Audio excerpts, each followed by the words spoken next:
شاہد قسمت کے سکندر ہیں جو سرور عالم کا میلاد مناتے ہیں۔ حضرات محترم، اگر ہم قرآن مجید، حدیث نبویہ صلی اللہ علیہ وآلہ وسلم کا گہری نظر سے مطالعہ کریں تو یہ بات اچھی طرح عیاں ہو جاتی ہے کہ اس دنیا میں جتنے نبی آئے، جتنے رسول آئے، جتنے پیغمبر آئے، انہوں نے آ کر اللہ تعالیٰ کی توحید کا اعلان کیا اور اپنی نبوت کا اعلان کیا۔ حضرت موسیٰ علیہ السلام نے اپنی قوم سے کہا، اے قوم، میں اللہ کا نبی ہوں، اللہ کا رسول ہوں، اللہ کا بھیجا پیغمبر ہوں۔ تو قوم نے کہا، اگر آپ اللہ کے نبی ہیں تو کوئی معجزہ دکھائیں، اگر آپ اللہ کے رسول ہیں تو کوئی معجزہ دکھائیں، اگر آپ اللہ کے بھیجے پیغمبر ہیں تو کوئی معجزہ دکھائیں۔ تو حضرت موسیٰ علیہ السلام نے اپنا ہاتھ اپنی بغل میں دبایا، وہ جب باہر نکالا تو وہ سورج سے بھی زیادہ چمک رہا تھا۔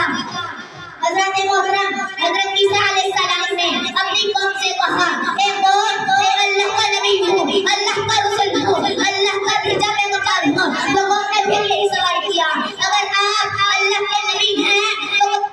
دکھائیں، اگر آپ اللہ کے رسول ہیں تو کوئی معجزہ دکھائیں، اگر آپ اللہ کے بھیجے پیغمبر ہیں تو کوئی معجزہ دکھائیں۔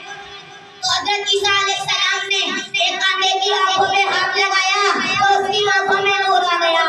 اسی طرح اس دنیا میں جتنے نبی آئے، جتنے رسول آئے، جتنے پیغمبر آئے، معجزات لے کر آئے، لیکن جب باری آئی آپ کے لال کی، جب باری آئی رب کے دلدار کی، جب باری آئی امت نوجوان کی، جب باری آئی مدینے کے تاجدار کی، جب باری آئی ان نبیوں کے بھی سردار کی، تو میرے آقا صلی اللہ علیہ وآلہ وسلم نے صفا کی چوٹی پر کھڑے ہو کر اعلان نام فرمایا کہ میں اللہ کا نبی ہوں، اللہ کا رسول ہوں، اللہ کا بھیجا پیغمبر ہوں۔ تو قوم نے بھی یہی سوال کیا، اگر آپ اللہ کے نبی ہیں تو کوئی معجزہ دکھائیں، اگر آپ اللہ کے رسول ہیں تو کوئی معجزہ دکھائیں، اگر آپ اللہ کے بھیجے پیغمبر ہیں تو کوئی معجزہ دکھائیں۔ تو آپ صلی اللہ علیہ وآلہ وسلم نے فرمایا کہ میں صرف معجزہ لے کر ہی نہیں آیا بلکہ معجزہ بن کر آیا ہوں۔